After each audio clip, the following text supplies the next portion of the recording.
Okay, అందరికీ నమస్కారం. Media మిత్రులందరికీ కూడా పేరు పేరున నమస్కారం. ప్రెస్ మీట్లో పాల్గొన్నటువంటి అన్న దేవప్రసాద్ గారికి ధన్యవాదాలు. అదేవిధంగా ప్రింట్ అండ్ ఎలక్ట్రానిక్ మీడియాకు కూడా ప్రత్యేకంగా ధన్యవాదాలు తెలియజేస్తాను. ఈరోజు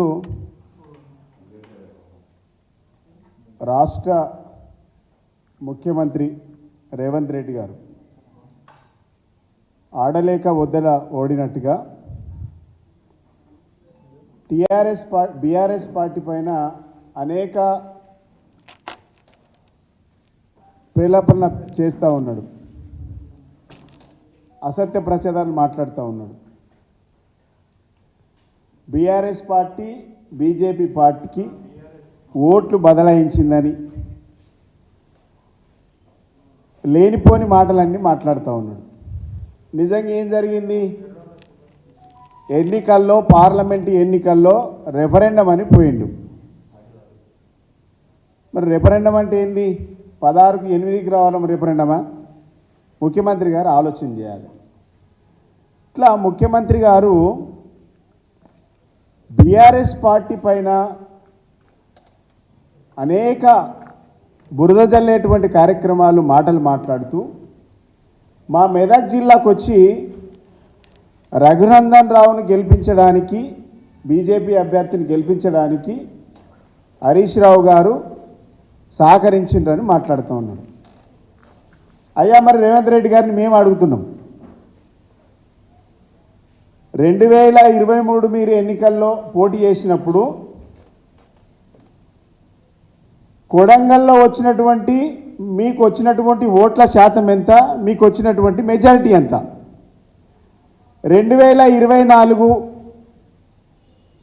పార్లమెంట్ ఎన్నికల్లో వచ్చినటువంటి ఓట్ల శాతం ఎంత, మెజారిటీ ఎంత?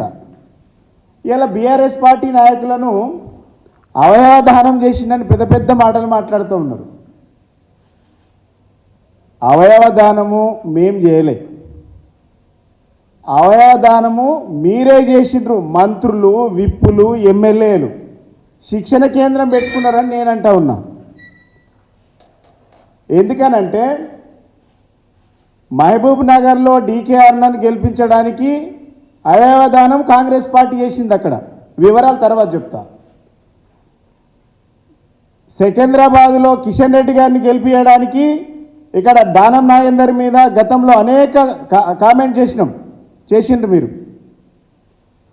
పాన్ పరాకులు అమ్ముతాడు, గుట్కాలు అమ్ముకుంటాడు, అట్లాంటి క్యాండిడేట్ని తీసుకొచ్చి ఆయన గెలిపించడానికి పరోక్షంగా మీరు హెల్ప్ చేసిండ్రు. మూడవది, మల్కాజ్గిరిలో బీజేపీ అభ్యర్థిని గెలిపించడానికి గతంలో నువ్వు నిలబడ్డటువంటి ఎంపీ స్థానాన్ని కూడా నిలబెట్టుకోలేకపోయినావంటే ఇప్పుడు అవయవదానం ఎవరు చేసిండ్రో మరి మీరే చెప్పాలి. మాకైతే తెలియదు.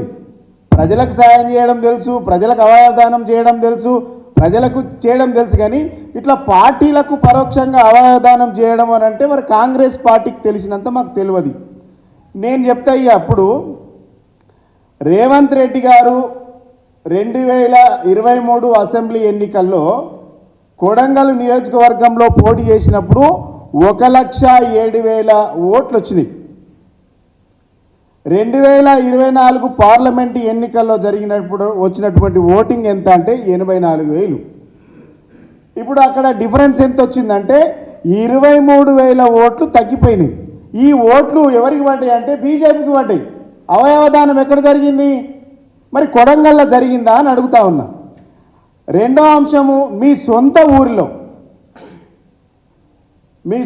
ఊరిలో కొండారెడ్డిపల్లె విలేజ్లో మీ సొంత ఊర్లోనే బీజేపీకి మెజార్టీ పెరిగింది. అంటే బీజేపీని గెలిపించడానికి పరోక్షంగా కాంగ్రెస్ పార్టీ సిద్ధమైందని అనుకోవాలి కదా. మరి ఇక్కడ ఒక ముఖ్యమంత్రే కాదు, ఇప్పుడు ఉన్నటువంటి మొత్తం మంత్రుల లిస్టు తీసిన నేను. మీరు అధికారంలోకి వచ్చి 6 నెలలు అయింది. 6 నెలల తర్వాత రెఫరెండం అయిపోతున్నటువంటి ఎలక్షన్కి ఏం జరగాలి? మీ పాలన మంచిగుంటే, మీ ప్రజాపాలన బాగుంటే, మీరు బాగా చేస్తే మీకు ఓట్ల పర్సెంట్ పెరగాలి. మీకు ఏమైంది? ఇలా మంత్రులలో మొత్తం అదే జిల్లాకు సంబంధించినటువంటి జూపల్లి కృష్ణారావు గారు మంత్రి కొల్లాపూర్ నుంచి పోటీ చేసిండు. అసెంబ్లీ ఎన్నికల్లో 93,000 వచ్చినాయి. ఇప్పుడు ఈ పార్లమెంట్ ఎన్నికల్లో 77,000 వచ్చినాయి. డిఫరెంట్ ఎంత వచ్చింది? 16,000 తగ్గింది. పొన్నం ప్రభాకర్ గారు మంత్రి కరీంనగర్ జిల్లా హుస్నాబాద్కి వెళ్ళి పోటీ చేస్తే 1,00,000 ఓట్లు వచ్చినాయి. ఇప్పుడు ఎంత వచ్చింది? 79,000 ఓట్లు వచ్చినాయి. డిఫరెంట్ ఎంత వచ్చింది? 21,000 తగ్గినాయి. శ్రీధర్ బాబు గారు మంత్రి నుంచి పోటీ చేసిండు. 1,03,000 ఓట్లు వచ్చినాయి. ఇప్పుడు ఎన్ని వచ్చినాయి?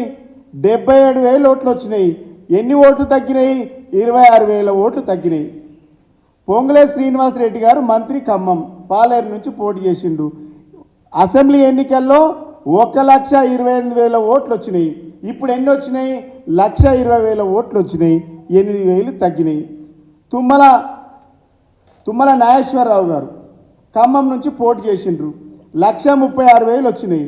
ఇవాళ ఎన్ని వచ్చినాయి? 36,000 నుంచి 20,000 అంటే 10,000 తగ్గినాయి.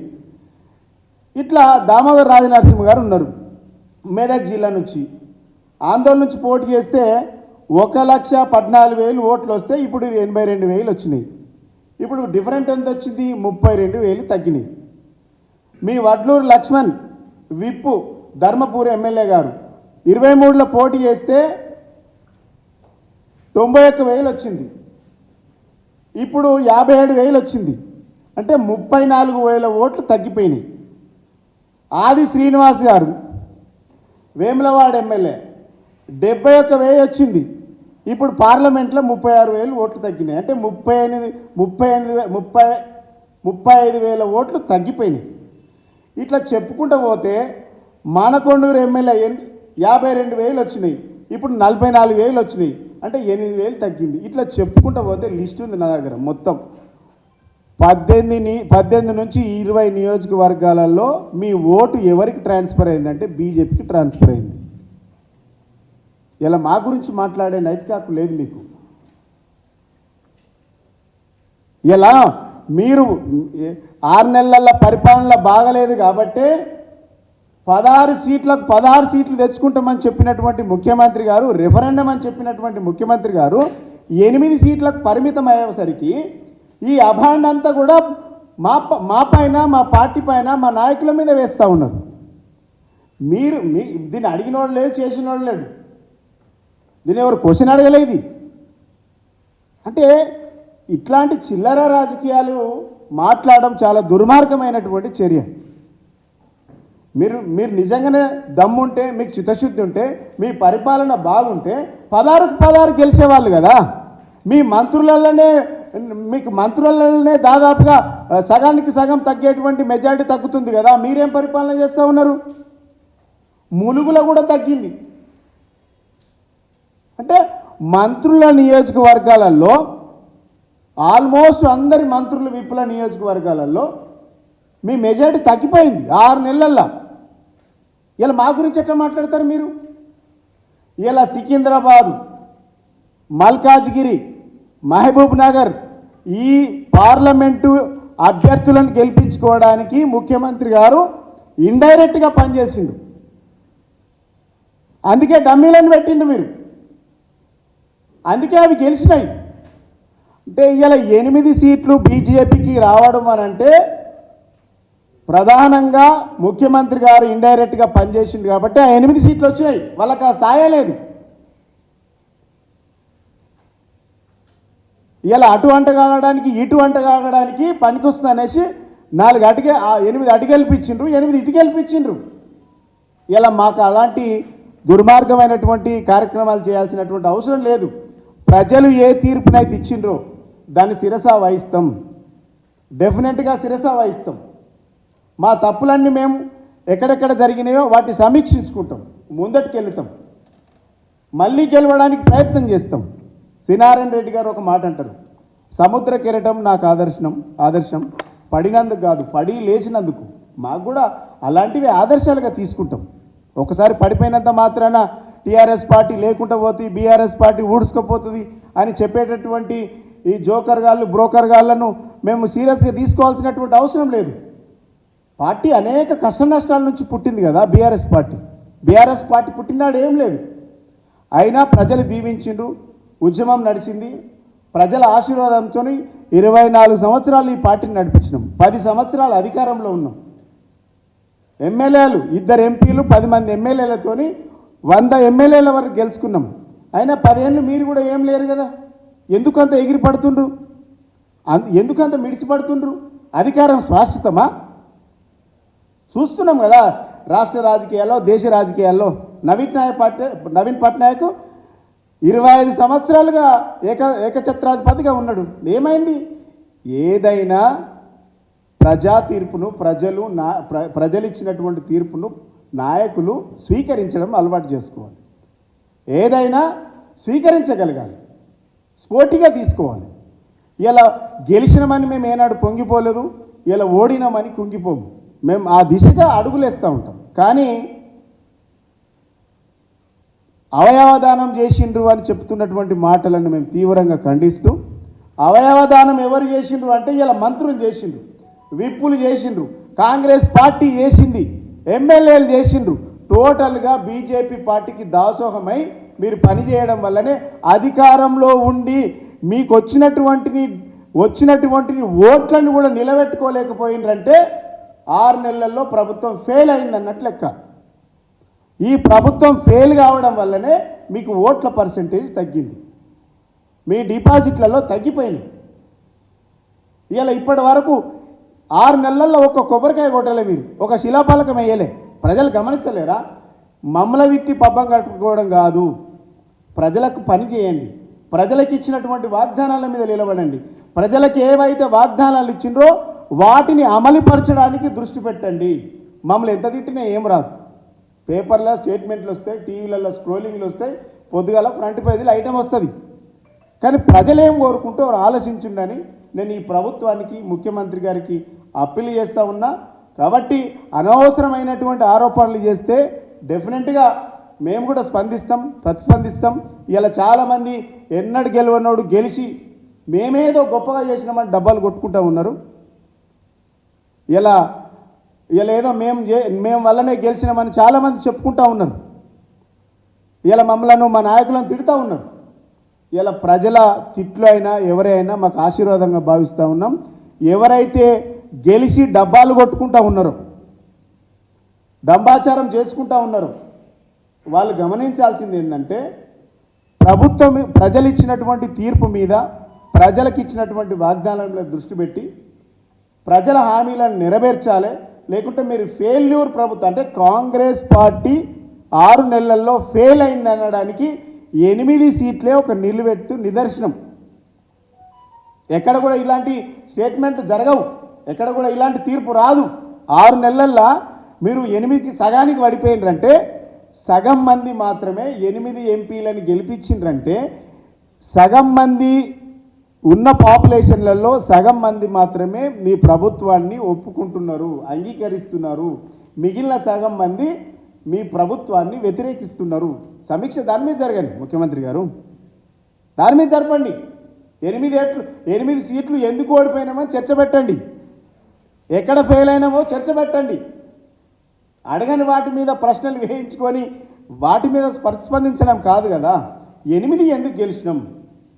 ఇలా కాంగ్రెస్ బీజేపీ పార్టీ 8 సీట్లు ఉన్నటువంటి ఎమ్మెల్యేలతో 8 ఎంపీ సీట్లు గెలిచింది. 64 ఎంపీ సీట్లు ఉన్నటువంటి మీ ఎమ్మెల్యేలను 8 సీట్లకు తగ్గించుకున్నారు ఎంపీ సీట్లు. మరి ఎటు పోతుంది మీ పాలన? మీరెటు పోతుంది? మీరేం చేస్తున్నారు? ఎమ్మెల్యేగా ఉన్న దగ్గర మీ దగ్గర 23,000 తక్కువ వస్తుంది. నీ జిల్లా ఎంపీగా, నీ జిల్లా ఎంపీ అది, ఆ సీటు ఓడిపోతుంది. డీకేఆర్ నన్ను గెలిపిస్తారు మీరు. అదే 23,000 ఓట్లు వేస్తే వంశేందర్ రెడ్డి గెలిచేవాడు కదా. ఆ లాజిక్ ఎందుకు మిస్ అయింది? మరి చేవెళ్ళ ఇన్ఛార్జ్గా ఉన్నారు, మరి అదెందుకు ఓడిపోయింది? ఆయన గెలిపించడానికా? బీజేపీ అభ్యర్థిని గెలిపించడానికా? సికింద్రాబాద్ ఉన్నది, సికింద్రాబాద్ ఎందుకు ఓడిపోయింది అంటే ఆయన కిషన్ రెడ్డిని గెలిపించడానికి. మల్కాజ్గిరిని మీ ఇంతకుముందు పోటీ చేసినాం, అదెందుకు ఓడిపోయింది? ఆయన గెలిపించడానికి. అంటే ఒక్క కంటోన్మెంట్ నియోజకవర్గంలో మీరు ఉన్నప్పుడేమో 50,000 వస్తుంది, ఇప్పుడు అదే మీ కాంగ్రెస్ అభ్యర్థి నిలబడితే 33,000 వస్తుంది. అంటే ఏమైంది? ఈ ఓట్లు అన్నీ నేను చెప్పినటువంటి ఓట్లన్నీ కూడా కాంగ్రెస్ పార్టీ ఓట్లు బీజేపీకి ట్రాన్స్ఫర్ అయింది. ఇలా మామూలు అవయవదానం చేసుకున్నారు అంటుంటారు కదా, మీరే కాంగ్రెస్ పార్టీ మంత్రులు, ఎమ్మెల్యేలు, విప్పులు అందరు కలిసి బీజేపీ పార్టీకి ఆర్గాన్ డొనేషన్ చేసిరని మేము అంటున్నాం. మీ పాలన పనికి రాదని ప్రజలు తిరస్కరించింది. వాటి మీద దృష్టి పెట్టండి, కామెంట్ మా మీద తగ్గించమని ముఖ్యమంత్రి గారికి మేము వినతి చేస్తాము. థ్యాంక్ యూ అన్నమాట.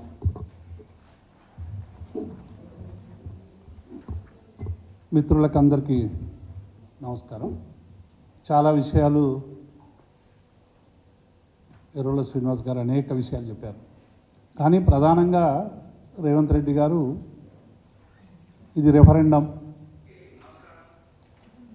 14 సీట్లు వస్తాయి మాకు అనేటువంటి విషయాల్ని చాలా సందర్భాల్లో ప్రస్తావించారు. కానీ సగానికి సగం పైగా ఇలా సీట్లు మాత్రమే వచ్చినాయనేటువంటి విషయం అందరికి కూడా తెలుసు. ఒక్కసారి నేను జ్ఞాపకం చేస్తూ ఉన్నాను, బీఆర్ఎస్ పార్టీ అధికారంలో ఉన్నప్పుడు 2009 కానీ 2014 కానీ 2014 కానీ 2000 ఆ తర్వాత 2 పార్లమెంట్ ఎన్నికల్లో కూడా మాకు ఒకసారి 11 వచ్చినాయి, ఒకసారి 9 వచ్చినాయి. అధికారంలో ఉన్నప్పుడు రెఫరెండం అంటే ఎక్కువ స్థానాలు పార్లమెంట్లో సాధించడం అనేటువంటిది రెఫరెండం. ఇది అటు ఇటుగాక 8 తెచ్చుకున్నట్టు గొప్పలు చెప్పుకోవడం అనేటువంటిది రెఫరెండం కాదు అనేటువంటి విషయాన్ని రేవంత్ రెడ్డి గారు గుర్తుంచుకోవాలి. ఇవాళ బీఆర్ఎస్ పార్టీ గత 10 ఏళ్లలో జరిగినటువంటి 2 పార్లమెంట్ ఎన్నికల్లో కూడా మేము అప్పుడు 9 సాధిస్తే రేవంత్ రెడ్డి గారు అన్నారు మీరు ప్రజాదరణ కోల్పోయిందని చెప్పి ఆ రోజు అనేక సందర్భాల్లో రకరకాలుగా మాట్లాడి బీఆర్ఎస్ పార్టీ పూర్తిగా అడగంటిందని చెప్పేటువంటి మాటలు మాట్లాడారు. ఇవాళ 8 వచ్చినందుకే ఇంత ఒప్పొంగుతున్నాడంటే దీనికి కారణం ఏంటంటే ఇవాళ ఇంతకుముందే చెప్పినట్టు కాంగ్రెస్ పార్టీ ప్రజాపాలన, జనరంజక పాలన అనేటువంటిది అది నీటి మూటలైందనేటువంటి విషయం వాస్తవం. ఇవాళ ఏ మంత్రి నియోజకవర్గంలో కూడా మెరుగైనటువంటి ఫలితాలు రాలేదు. పర్సంటేజ్ కూడా ఇవాళ వాళ్ళు గొప్పగా చెప్పుకుంటారు. ఏం పర్సంటేజ్ వచ్చింది? 39.5 అసెంబ్లీ స్థానం అసెంబ్లీలో వస్తే ఈసారి కేవలం 40.10 వచ్చింది.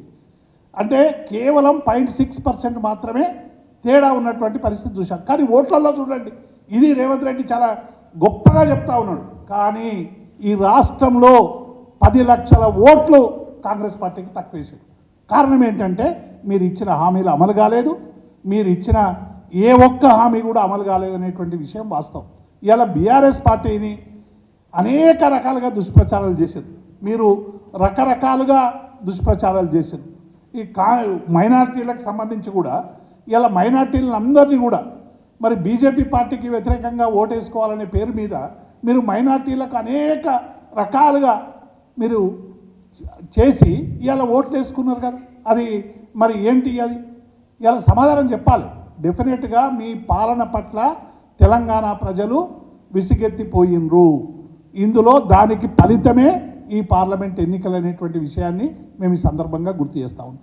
రెండవది, ఈ ఎన్నికల్లో బీఆర్ఎస్ పార్టీ ఏదో బూడిదయింది, ఇంకోటి అయింది అని ఇలా చాలా విచిత్రంగా, అసలు ఒక రాజకీయ అనుభవం ఉన్నటువంటి వ్యక్తులు మాట్లాడేటువంటి మాటలు కావు.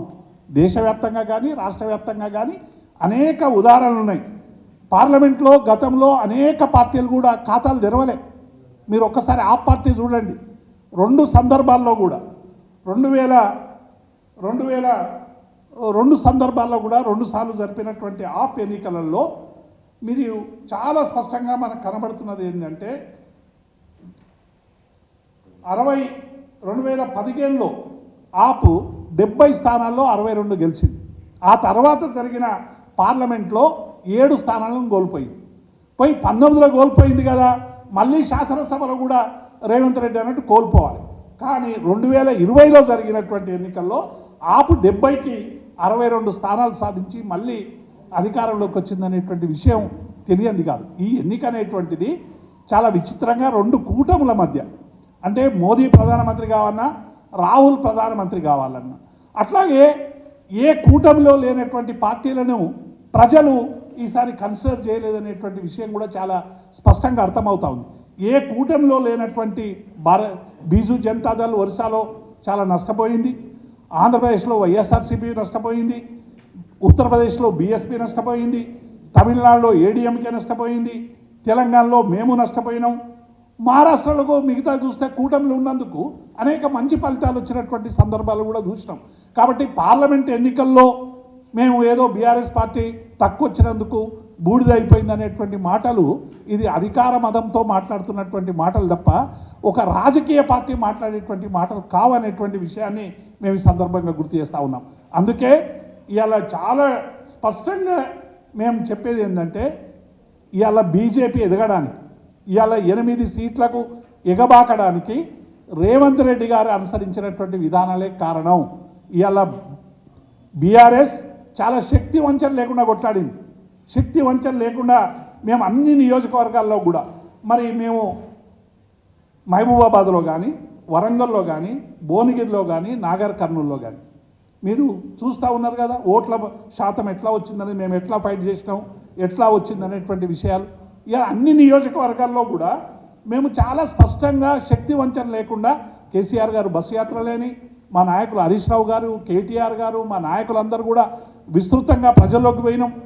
ప్రజల్లోకి చెప్పినాం కానీ బీఆర్ఎస్ పార్టీ లోక్సభలో ఒక బలమైనటువంటి గొంతుగా ఉండాలని మేము చెప్పినటువంటి విషయాన్ని ప్రజలు సరైనటువంటి రీతిలో అర్థం చేసుకోలేదు.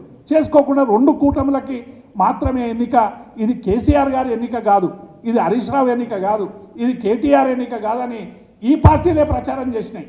సిద్దిపేటలో కూడా అట్లే విపరీతమైనటువంటి ప్రచారం చేశారు. ఇది హరీష్ ఎన్నిక కాదు, ఇంకొక ఎన్నిక, ఇది కేటీఆర్ ఎన్నిక కాదు, ఇంకొకరి ఎన్నిక అనేటువంటి ప్రచారం చేసి ప్రజల్లో రకరకాల కన్ఫ్యూజన్స్ క్రియేట్ చేసేటువంటి పని చేసింది. కాబట్టి ఇవాళ 2 కూటములకు ఉన్నటువంటి వాళ్ళకి ప్రజలు ఓటు వేసి ఇలా ఇచ్చారు. అయినా మనం చూస్తూ ఉన్నాం ఈ 2 కూటములకు సంబంధించి కూడా మనం ఒక్కసారి చూస్తే 10 స్టేట్లలో గుండు సున్నా వచ్చింది. 10 స్టేట్లలో ఎన్డీఏకు గుండు సున్నా వచ్చినటువంటి విషయం మనకు అందరికి కూడా తెలుసు. అట్లాగే 13 రాష్ట్రాల్లో ఇండియాకు ఖాతాలు తెరవలేదు. 18 మంది కేంద్ర మంత్రులు, 13 మంది కేంద్ర మంత్రులు ఓడిపోయింది. 63 సిట్టింగ్ స్థానాల్లో భారతీయ జనతా పార్టీ ఓడిపోయింది. అంటే 2 కూటములు కూడా దేశవ్యాప్తంగా ప్రజలకి సంతృప్తికరమైనటువంటి పాలన గతంలో కాంగ్రెస్ ఇవ్వలేదు, 10 ఏళ్లలో బీజేపీ ఇవ్వలేదు అనేటువంటి ఒక బాధ, ఆవేదన, ఆక్రోశం ఇలా ప్రజల్లో చాలా స్పష్టంగా కనబడ్డది. అందుకే ఏ 2 కూటములకు కూడా స్పష్టమైనటువంటి మెజార్టీ లేకుండా ఇతర పార్టీలతో మద్దతుతో ప్రభుత్వాలు ఏర్పరిచేటువంటి స్థాయి రావడమే కేసీఆర్ గారు చెప్పినటువంటి విషయాన్ని ఇలా చాలా స్పష్టంగా ఇలా భారతదేశంలో ఉన్నటువంటి రాజకీయాలు ప్రస్ఫుటంగా అర్థమవుతూ ఉన్నాయి. ఈ 2 రాజకీయ పార్టీలు కూడా ప్రజలకి సరైనటువంటి పరిపాలన ఇవ్వలేదు అనేటువంటి విషయం అర్థమవుతూ ఉంది. అందుకే బీజేపీ ఓన్గా నాకు 400 ఇవ్వండి, భాష మీద పెత్తనం చేస్తా, తిండి మీద పెత్తనం చేస్తా, మతానికి సంబంధించినటువంటి అనేక తెస్తా, ముస్లింల రిజర్వేషన్లు రద్దు చేస్తా అని చెప్పినటువంటి భారతీయ జనతా పార్టీకి ఇవాళ మీరు ఏ బిల్లులు చేసినా పాస్ కావడానికి అవసరమైనటువంటి మెజారిటీ మీకు ఇవ్వమని ఇవాళ భారతదేశ ప్రజలు వీరోచితమైనటువంటి తీర్పు ఇచ్చారనేటువంటి విషయాన్ని మనం ఈ సందర్భంగా అర్థం చేసుకోవాలి. కాబట్టి ఇవాళ బీఆర్ఎస్ పార్టీగా డెఫినెట్గా ఇవాళ మీరు పరిపాలన మీద దృష్టి పెట్టండి.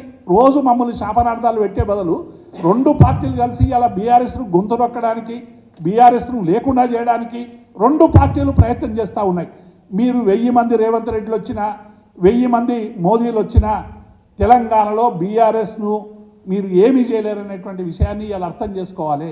మేము ఒక రాజకీయ పార్టీగా, ఒక ఉద్యమ పార్టీగా, ఒక రాజకీయ పార్టీగా ఇవాళ అనేక సంక్షేమ అభివృద్ధి పథకాలు ఇచ్చి ప్రజల కన్నీళ్లలో కష్టాల్లో ఉన్నటువంటి పార్టీ బీఆర్ఎస్ పార్టీ. రాదన్న తెలంగాణను సాధించి గులాబీ జెండా ఎగిరేసినటువంటి నాయకుడు కేసీఆర్ గారు. కాబట్టి మీరు ఏదో బీఆర్ఎస్ను ప్రజల నుండి విడదీస్తాం, ఒంటరి చేస్తాం అని చేసేటువంటి ప్రయత్నాల్ని మీరు మానుకోవాలి. ఇలా అమరవీరుల గురించి కూడా మీరు చాలా చెప్పారు. అమరవీరులకు మీరు ఏం చేయలేదు, మేము చేస్తామని. మొన్న ఇచ్చిన అమరవీరుల లిస్టులలో ఎన్ని తప్పుల తడకలున్నాయో అందరం కూడా చూసినాం.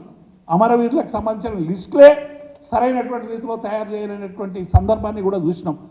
మేము అమరవీరులను గౌరవిస్తాం, ఉద్యమకారులను గౌరవిస్తాం అంటే ఉద్యమంలో లేని వాళ్ళు ఆ ఉద్యమాన్ని ఓన్ చేసుకోవడానికి చేస్తున్నటువంటి ప్రయత్నంగా మనకి ఇదంతా కూడా కనబడతా ఉంది. కాబట్టి రేవంత్ రెడ్డి గారు ఇప్పటికైనా ఇచ్చిన హామీలను అమలు చేయండి. మీరు రుణమాఫీ అన్నారు, ఇంకొకటి అన్నారు, అవన్నీ కూడా అమలు చేయండి. మీరు పరిపాలన మీద దృష్టి పెట్టండి.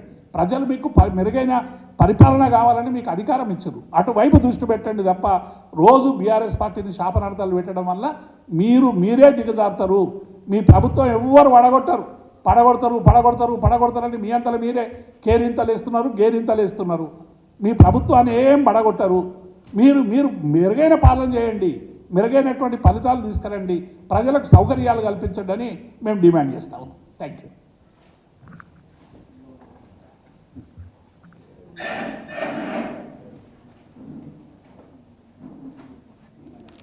రఘునందన్ రావును గెలిపించడానికి బీజేపీ అభ్యర్థి